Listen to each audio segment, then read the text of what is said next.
All right, it's preparing the live stream. And there, now the volume is down. All right. So welcome to, I guess this is about week 3, our second Thursday night, but week 3 of looking particularly at perceptions and the training of perception, the sanya of the khandhas. And so tonight we will continue with perceptions, and I've pulled out a few real just tidbits from the suttas to get us in the mindset as to why we might do this, and then to give ourselves plenty of space to sit with the perceptions we have, and to you know train our capacity of perceptions. So welcome to those who are in the Zoom space, and also any who are watching on YouTube now, and any who will be watching on YouTube in the future.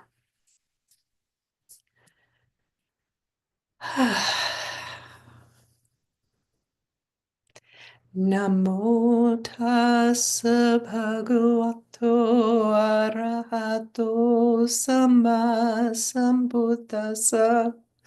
Namo tassa bhagavato arahato samma sambuddhassa. Namo tassa bhagavato arahato samma sambuddhassa. So before we pull up suttas that are specific to sanya perceptions, or the characteristics, the way we should consider them, someone brought up a sutta this last Tuesday from the Anguttara Nikaya, where it says that we should be training. Let's see. Training toward a peaceful mind. We should have peaceful sense faculties and peaceful minds. That's how we should train. When our faculties and mind are peaceful, our acts of body, speech, and mind will be peaceful. And we can think, we shall present the gift of peace. So sometimes I hear, well, isn't meditation selfish? And I think the word that we use there, that selfish, has these connotations of self-serving without a benefit to others.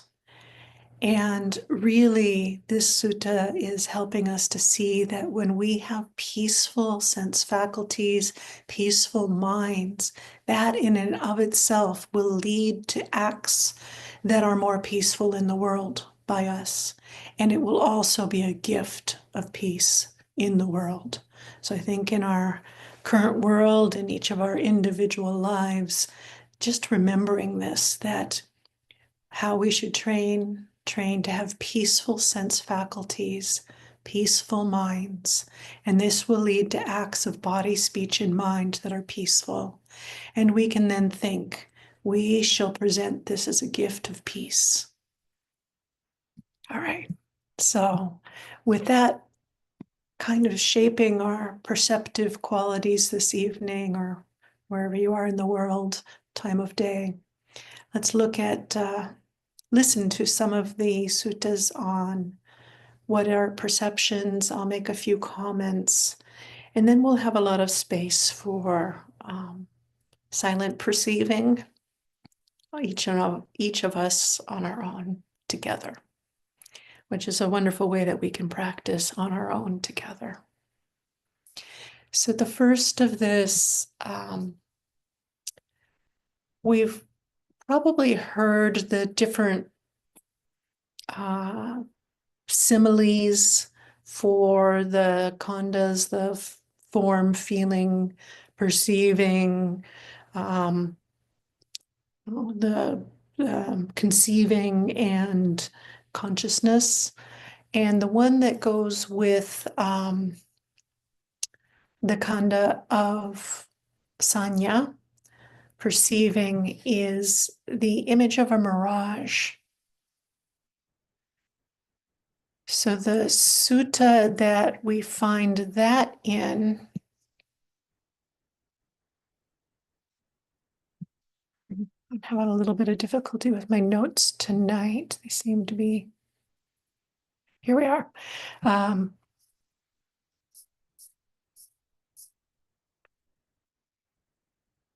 Yes. So here's one of the suttas. I think I'm missing a sutta reference in my list here. I don't know if I overwrote something, or so we might have to do this session more than once if I've left something out. Well, first I'll just go to the Dhammapada 170, where the Buddha suggests that we look upon the world as a bubble, something that's fragile and fleeting. Look upon the world as a mirage, something that gives us some sort of image, but it may be otherwise. And one who looks thus is unseen by Mara. So if we can train that we really look at the world as a bubble, a mirage, we see that it's a fleeting and permanent nature, its sense of fragility, its lack of trustworthiness that what we're seeing is in fact reality. If we can look on it with that sense of I perceiving this, but it may not be thus, then we can ultimately be unseen by Mara because we will be perceiving rightly. The suttas, a number of suttas have this wonderful phrase in it, yena yena hi manyanti tato tang hoti anyata. For whatever you imagine it is, it turns out to be something else. So over these last 3 weeks, I think the continued message I've been trying to give is don't trust what you perceive. Don't trust what you think. Don't put that this is in fact reality. That we know that we're skewed, we're looking through lenses, we are conditioned, and we're perceiving things in ways that reality is not thus. It turns out to be something else. The Loka Sutta uses that same phrasing, and around it it says, this world, born in torment, overcome by contact, speaks of disease as the self. For whatever it thinks it is, oops, it dropped a line. Whatever it thinks it is, it turns out to be something else. That's how you should train. So whatever we think it is, what if we put in that notion of, well, I'm thinking thus and perceiving thus, but I'm not going to trust that that is ultimately what is happening here. I'm open to it being otherwise. So back to that image of the mirage. There's a sutta that gives us the list of the similes, and the one around perception, it says,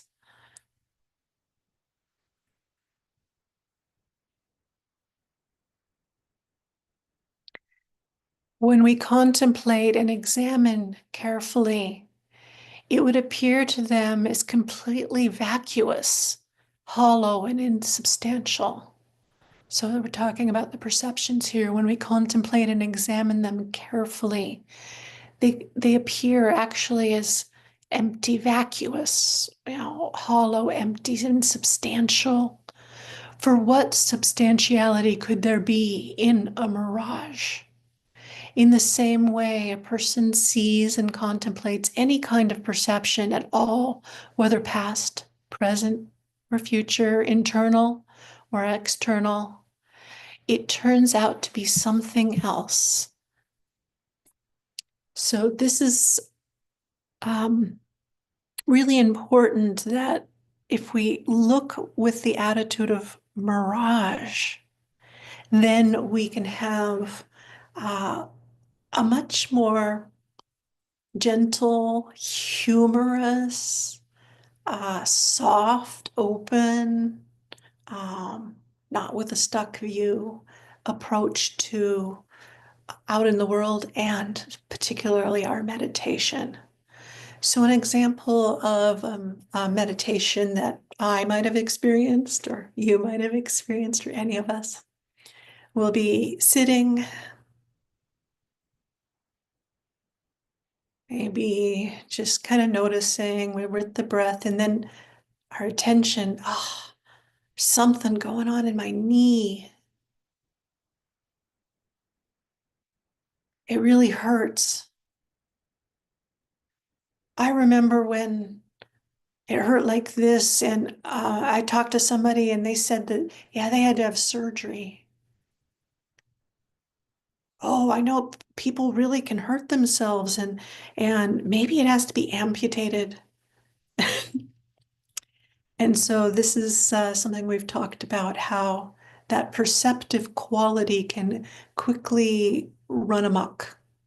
Now, and if I put a real strong sense of the knee is like this and it's going to always be like this, and even if I think, oh, it's impermanent, I'm sure it's impermanent, there's a part of me that's grasping onto it. When will it stop? No, if it's impermanent, then it should stop. No, it's impermanent, maybe it'll hurt worse. No, but if we can leave it at the base perceivings, that's really going to be of most benefit to us. So, with that kind of background as to, you know, getting carried away, we start to take the mirage and fill it in. I am so susceptible to having a look at something. I see it, I see part of it at least, and then I start to fill in all of the things around it. Now I jump beyond the bare perception and a lack of trust that what I'm seeing is exactly so, and I start to construct the fabrications of why it's like this. The causality. I've spent so much of my life trying to capture what I am perceiving so that I can relay it to someone else and give it meaning. Would you do that with mirages? You might say, oh, I saw this mirage, but, it was really interesting. It was a sunny day, and I looked out and it appeared like there was water across the road. And I knew it wasn't there, it was a mirage. But really, how far can that conversation go? And if you were driving and you get to that stretch of road, there's no water there. It's the same thing with our minds when we're driving our minds. The thing that we think is there, the thing that we thought we perceived, it's not really thus. It's always something else. Now, there's only some very, very basic things that impermanence, not self, dukkha, the unattractiveness of the rounds of samsara, those are perceptions that we can trust, but only once we're at the deepest stages of the clarity of our thinking, of our minds, of the purity of our heart. So even when you're thinking of impermanence, you're thinking of these things in a cognitive kind of way. Don't grab onto them. So let's do some sitting together. Uh, and if another posture of standing or lying down, uh, or leaning back with your back supported, whatever posture is going to allow you to kind of relax, but be alert. Be able to breathe easily as you can with the body you have at this time.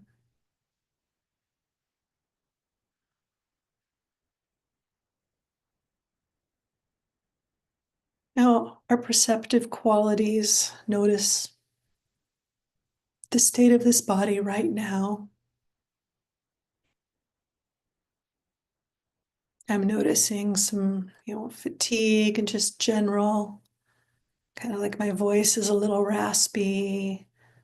My sinuses are a little drippy. I feel a little pressure in my ears. And I feel a real soft relaxation in my legs. My hands are nice and loose in my lap. Just some basics. What is the tonal quality, the temperature, the weightiness, the lightness?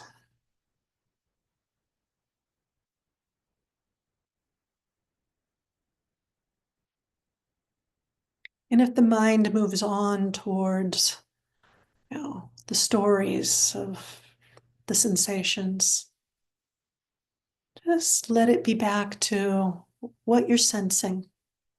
Now, that initial quality of what are you sensing? And then training the mind, training the body, training the heart. Soften, let loose, let the belly hang, let the jaw be loose. Whatever parts tend to grip or tighten in a way that's not necessary to maintain your selected posture. Just letting that soften, noticing it for what it is.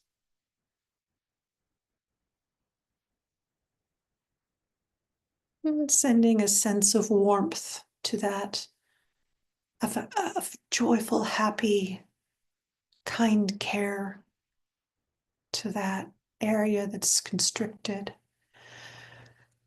Directing the breath.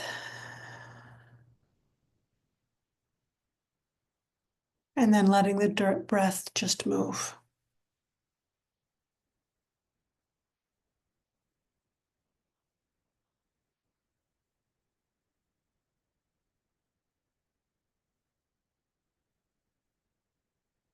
Whenever anything comes into our awareness, our attention,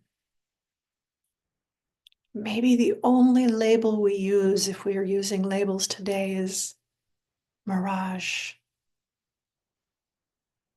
Mirage. There in the knee. Mirage. The thought that arises. Mirage.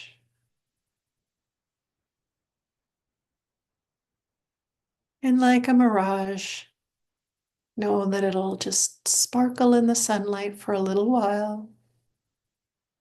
And then, depending on the angle or how close, it will dissipate. It's just a mirage. Nothing worth paying heed to right now.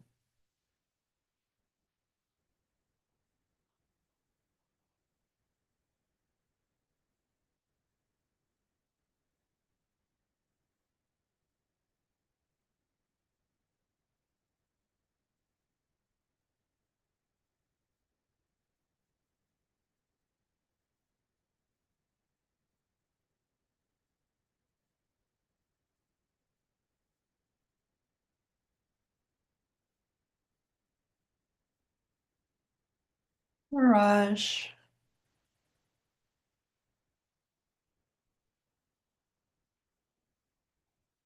Mirage.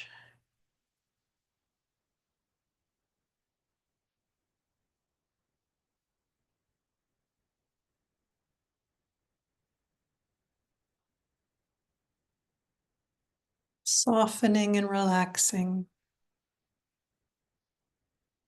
We're not taking seriously the sensations that meet our sense gates, flit across the mind. Relax. It's just a mirage.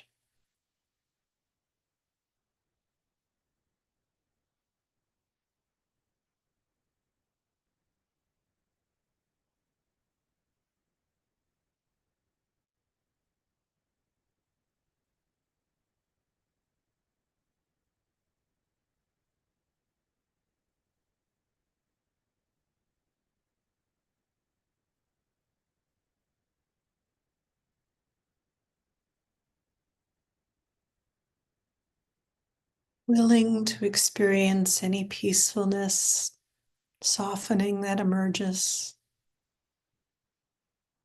and any thoughts about it. Mirage, just a mirage. So even the peacefulness, we just relaxed and rest in it.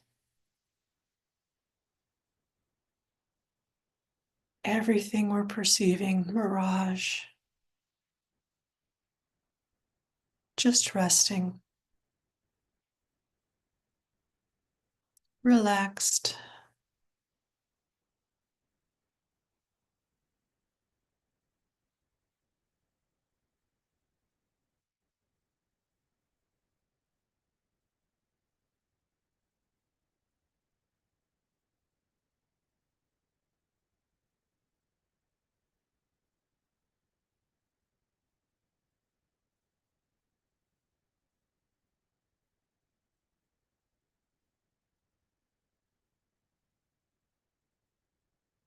Mirage,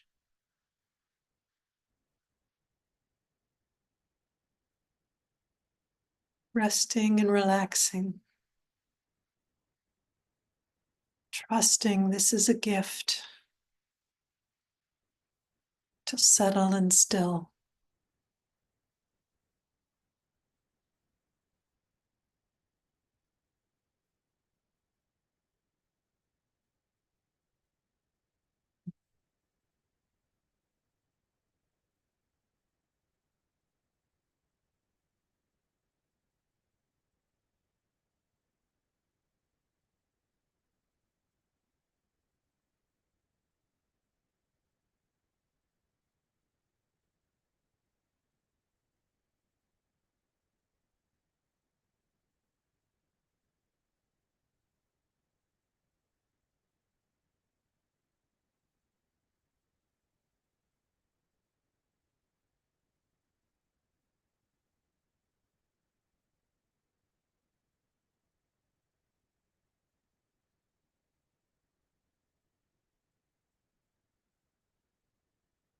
Bubble, a mirage.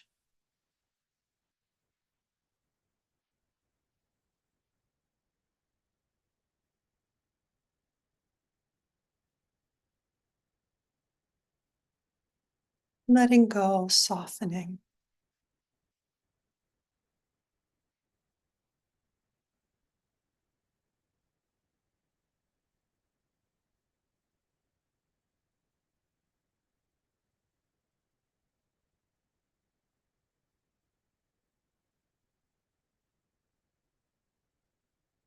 Mirage,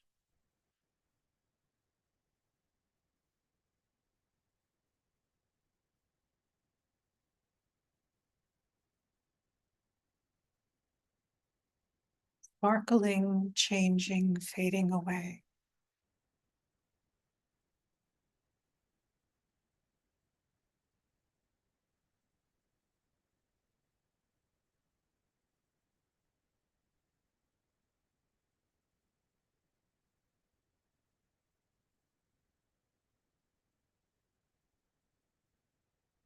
We can continue in this way together, noting when there's a perception, mirage,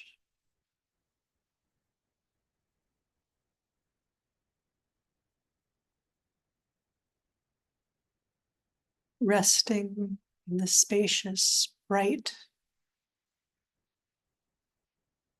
easefulness, relaxed attentiveness, with no labels except mirage.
just sound.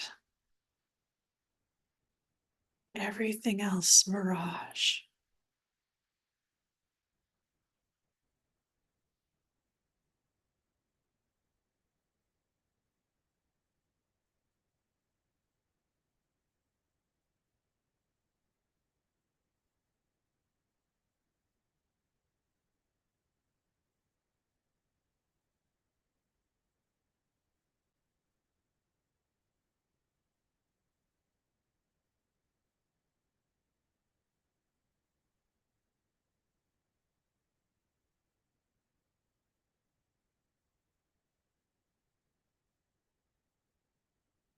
And if your attention naturally flows to an object of meditation that's dear to you, perhaps the breath,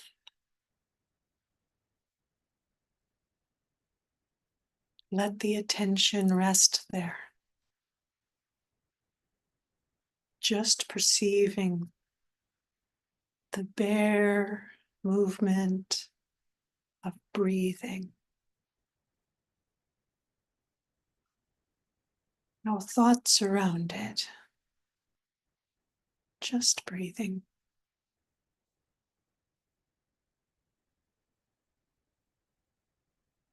Everything the mind says or imagines, visualizes around it,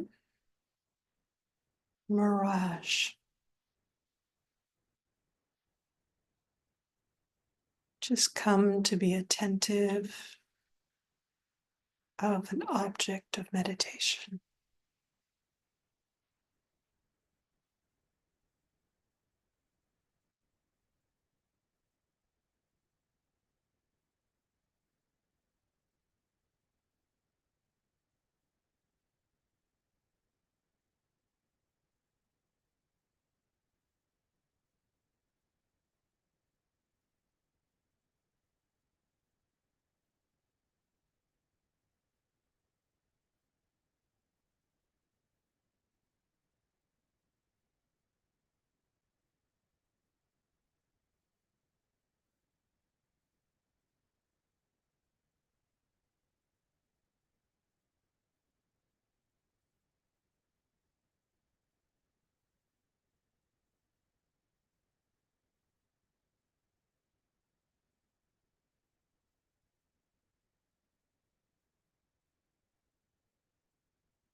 Letting the mirages sparkle and melt away.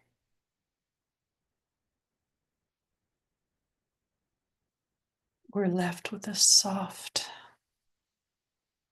resting with our meditation object.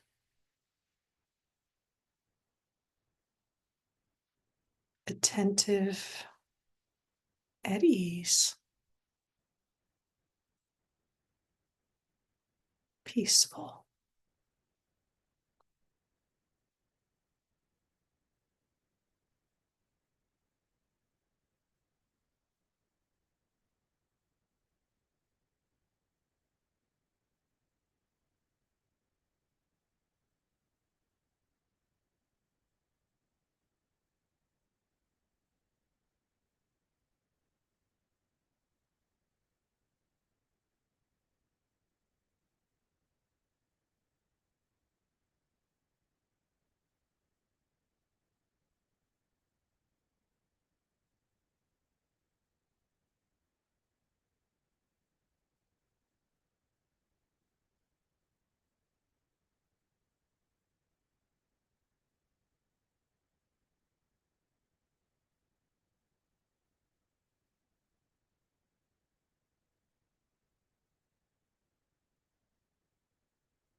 Mirage.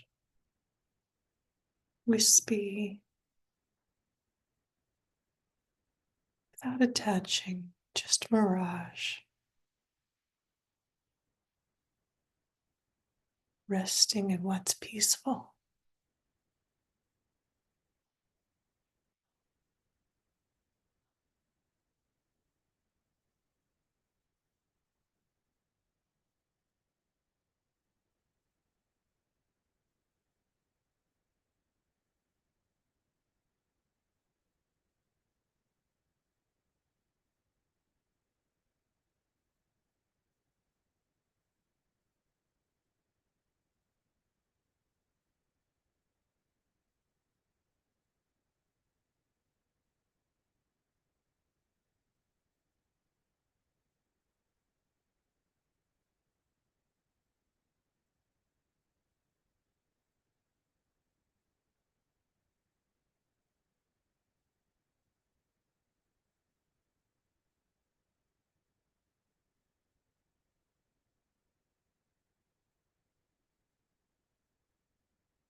Yena hi manyanti tato tang ho ti anyata.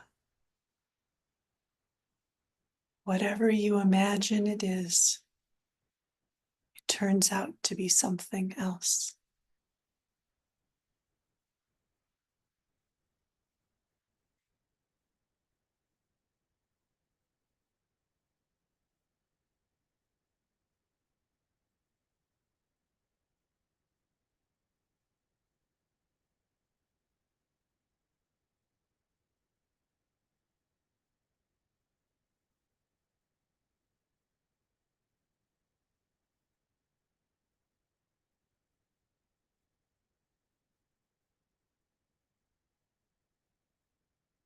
You're welcome to just continue in the meditation, noting mirage, resting in the peaceful to whatever extent it arises,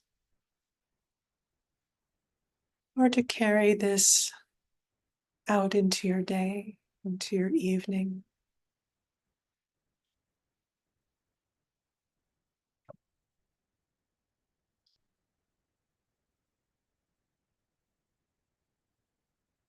You're welcome to just glance back over the landscape of this time together, not the specifics, just the flow, and noticing if your current state is different than it was at the beginning or somewhere in the middle.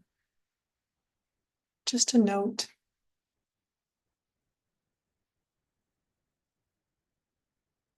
And only perceiving it, accepting it as a perception that might be otherwise. Just samples of data.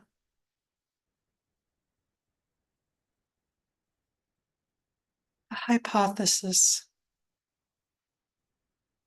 willing to just let the Dhamma unfold. Practice being with mirage.